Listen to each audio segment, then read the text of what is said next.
Today, I'm covering one critical facet to the amazing body of work of a man whose success not only speaks for itself, but who's a legend in his field of expertise and quite possibly the most successful life coach of all time. If you want some incredible tips on being successful, stay tuned.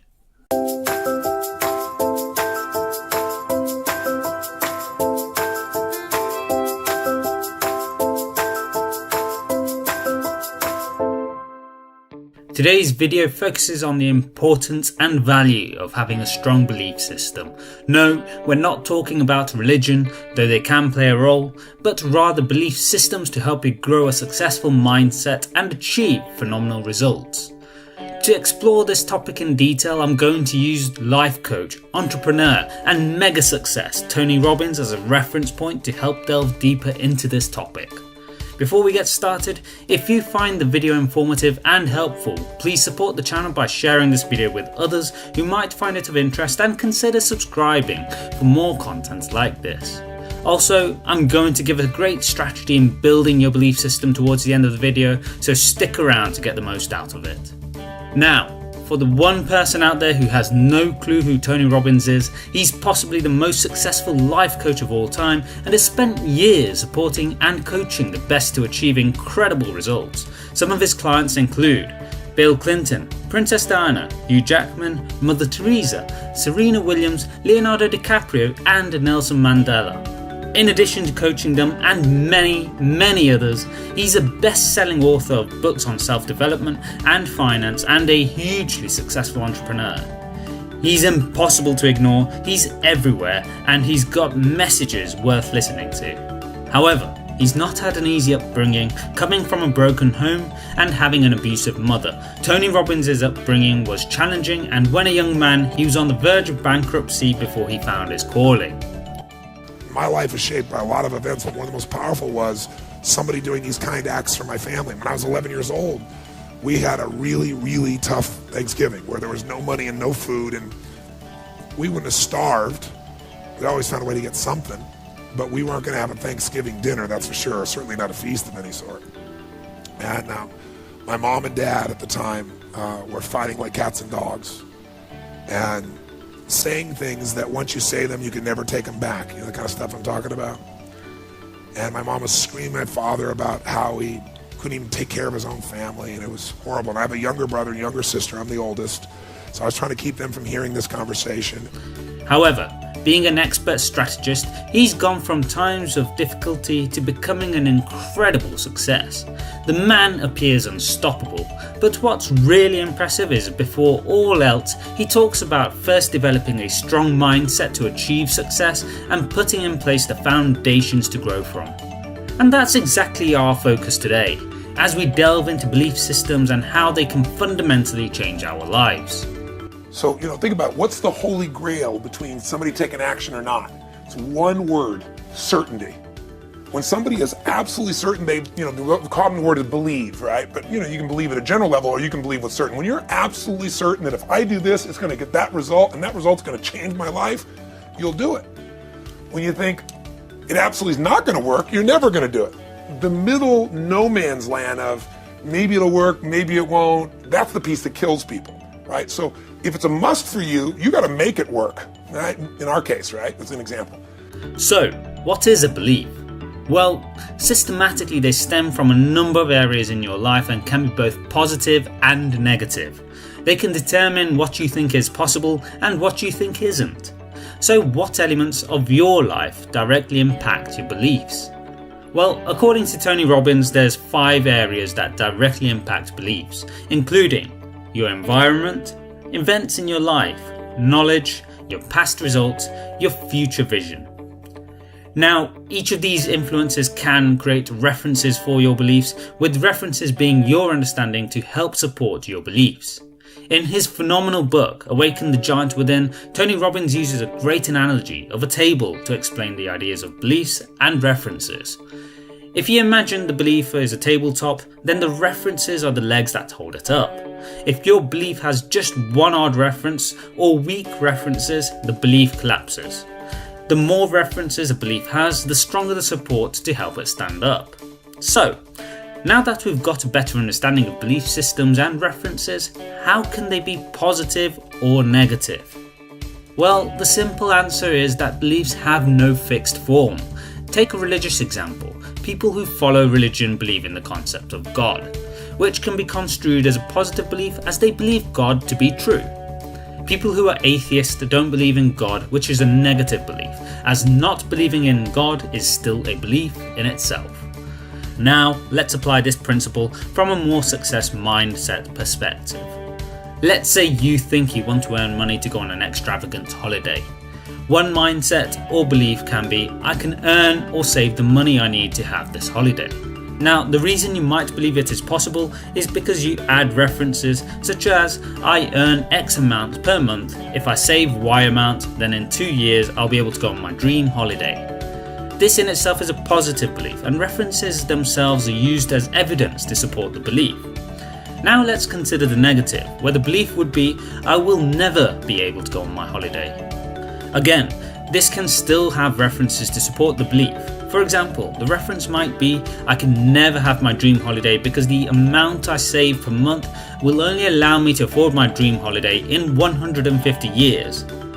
You see, you can have positive or negative beliefs, but the key to success is to have positive beliefs and break down the negative beliefs. How do you do that? It's quite simple really. You need to take away the references that support the negative beliefs to break down the belief.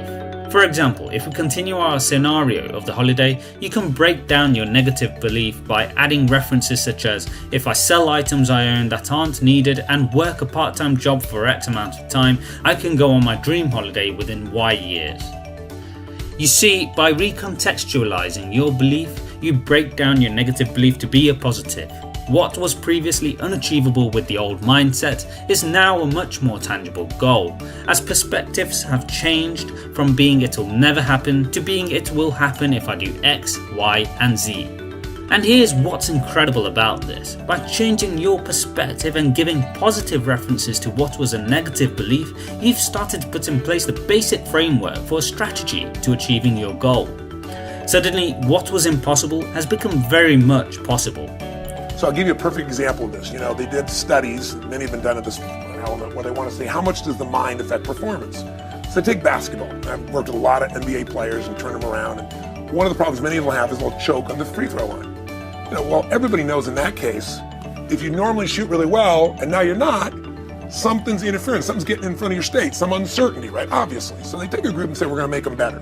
How do you make somebody better who's got this mental block? So they take a group of guys and they're going to do free throws, and they do one group where they just practice for 6 weeks. Totally intense practice, and I forget the number of free throws, but they got to do this many free throws every day. Take a second group and they have them not practice at all. Obvious. And they take a third group and they don't let them touch a basketball. All they do is have them practice in their mind, but the key is, it's not practice makes perfect, it's perfect practice makes perfect, as corny as that sounds. So these guys see themselves making the shot every single time, conditioning their mind and body that it's perfect every time. They're not interrupted by a reality that would screw with them. So at the end of 6 weeks, they tally it up, and now they give them a test to see who has the highest free throw percentage, success. What do you guess it's going to be? Well, the obvious person says, obviously, it's not the guys that didn't practice, but which one is it? The mind, or is it the ones that actually practice? I'm assuming the mind. Yeah, you would assume it because it's true. Right. You intuitively know the truth, that practicing's not enough. It's getting yourself so certain so many times that now when you go to do it, there's no hesitancy and you execute. So how do you use your belief systems to help change your mindset? It's quite simple actually. First and foremost, you need to understand what your beliefs are. How do you do this? Get a piece of paper and start listing your beliefs, good and bad. To help, first consider the high-level factors that make you, you. So consider who you are, who you want to be, and future goals and future dreams. List down your beliefs for all of these, positives and negatives. Once done listing your beliefs, make a sub-list under each belief of the references that support your belief. Go ahead, pause the video, go do it, and have fun learning about yourself. Done it? Why not? I'm not going anywhere, pause and hit play when ready. Right, hopefully that exercise was a good experience. Now, on the paper that you have in front of you, you have to go through and review your beliefs to ensure that they are positive and supported by plenty of references. So to do this, first go through all of your positive beliefs and follow these steps. 1. Look at the belief. 2. Look at the number of references you have against it. 3. If it has a lot of references, meaning you believe in it strongly, leave it alone. 4. If it doesn't have many references, meaning there's any uncertainty about it, start thinking and adding more references to reinforce the belief. 5. Move on to the next belief and repeat steps 2 to 4. Done? Great job. Now the final task. Let's break and make your negative beliefs to be positive. You can do this with the following steps. 1. Look at a negative belief. 2. Review a reference that supports this belief and consider, and I really mean consider, whether this reference holds true and therefore can't be changed. For the record, no reference is unchangeable. 3. On reviewing your reference, remove it and replace it with a reference that will help you make a belief a negative one into a positive one. 4. Do the same again for each of the following references. 5. Move on to the next belief and repeat steps 2 to 4. Well done! On doing this exercise, you've made the first step in building your success mindset. You see, your belief system will be the defining point of your future successes. Learn from Tony Robbins, who changed his life completely using what he teaches today, and you too can build your belief system for a successful future. But what changed my life was the meaning I gave it. I decided that day that what this means is that strangers care. And if strangers care about me and my family, I decided what I was going to do is I was going to care about strangers. And that completely changed my life. I promised myself someday I'd do well enough to do this for other families like was done for me. And I didn't wait till I was, wealthy to do it. I did my first one when I was 17. I remembered I was 17, I had my own car, I had some money, and I decided to go on the greatest shopping spree of my life at that point. I decided I was going to go shop for 2 families for Thanksgiving, and I was going to go do for families what was done for me so many years before. It was the most euphoric experience. I took 2 baskets, I went to the manager of the place, I told him what I was going to do, and I said, I want you to give me a discount, you be my partner, give me 10%, cheap bastard. Right? But it was so cool, I got 2 of everything, right, because I wanted to get enough food for a family for 2 or 3 days and have an unbelievable feast. Then I called this church in the barrio area, and I said, listen, I want to go take care of some families that are too proud to come to the church and get food. So they might suffer. Can you recommend some families? And they gave me 2 families. So then I wrote a note because I thought, you know what? I'm going to put on old jeans and a t-shirt and I'm going to deliver this. I'm not going to get the acknowledgement, but I do want to see their faces, right? So all goes the delivery boy, which is easy. I look like one. But I wrote this note. I don't want them to get upset like my father did. So I wrote this note and I said, this is a gift from a friend. Please know that you're loved. I want you to have an extraordinary Thanksgiving. You deserve it. Please accept this gift. And then I put under it, I said, if you can, someday do well enough to do this for one other family and pass on the gift. And I put love a friend. And then I realized I was going to an area that was more Latino and I don't speak Spanish, so I thought, I got a friend to write on the back in Spanish so I could flip it around if there was a challenge. So I got one of my buddy's old vans, because I need a little room, put all the groceries in, and I drove to this house.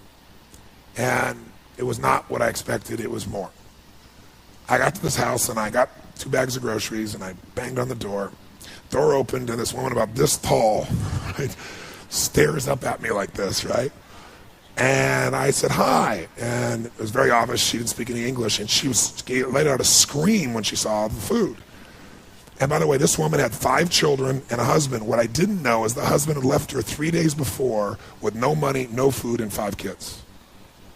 So I got these bags. So she screamed and she grabbed me and started pulling my neck and like kissing me, right? And I said, no. I said, I'm the delivery boy. And she didn't understand a word I was saying. So I reached in my pocket and I gave her the note, flipped it over. She read it in Spanish. And then she started to bawl. So then she came and started kissing me again. I said, no, I'm the delivery boy. I'm, trying to show her. And she goes, no, gift from God. I said, I'm trying not to bawl. So I'm like, where do I put this? And I'm doing everything. I hold it together, like smiling, but I want to cry. And she just pointed. It wasn't a big house. It's like a room. So I went over and I put the stuff on there, and just as I'm trying to put stuff on there, I hear these screams, and all of a sudden, bam, bam, 2 boys hit me, one leg, then the other. These 2 little guys just tackle me, right? When they saw the food, they went crazy. When I saw the pumpkin pie, it was over. So I said, come out with me, come out with me. And so they came out, and we kept bringing these groceries in, and I'm telling you, it was like, I don't know how to describe it. It was the most euphoric, fun, passionate, loving. It was like they're my little brothers, you know? And so we brought all stuff in, and they were laughing, and they were lit up. And then, you know, I'd done it all, and it was time to go, and I didn't want to go, and they didn't want me to go. This one little boy just wouldn't let go of my leg, and he just kept looking up to me and hugging me, and I was like, you know, but I had to go make the other delivery. So I turned to this woman, I said, you know, I've got to go, you know. And she said, okay, whatever her language was. I didn't know what it was, but I knew it meant okay, right? So I went to go leave, and then she grabbed my arm, and she started to have tears in her eyes. And I said, I wanted to say, you know, Happy Thanksgiving, but I didn't know Spanish, so I went, Feliz Navidad. Figured it was close, you know. And she started she went from crying to laughing, right? And then she grabbed and gave me this big hug, and the kids gave me these hugs. And I remember I got out and I walked off, and they were all standing on the porch. And I got in this little van, and I drove it out and I turned it around. And as I went to turn it around, I looked in the rearview mirror, and I was feeling all this emotion building in my body. And I looked in the mirror, and I saw Mama standing in the porch with her kids, all the kids smiling. Mama sitting there crying hysterically and smiling from ear to ear. And I couldn't keep it together. I was right there, stopped in the street, and I started bawling uncontrollably. And I remember just thinking, you know, this is a beautiful thing. You know, why is this making me cry? And, you know, why is this a great thing? Why am I so emotional about this? And then I got it. I realized in that moment that the worst day of my life, my father leaving, had actually been the best day of my life. Because if I hadn't had that experience, I wouldn't be here today. And now because of that, I'm get to live this life.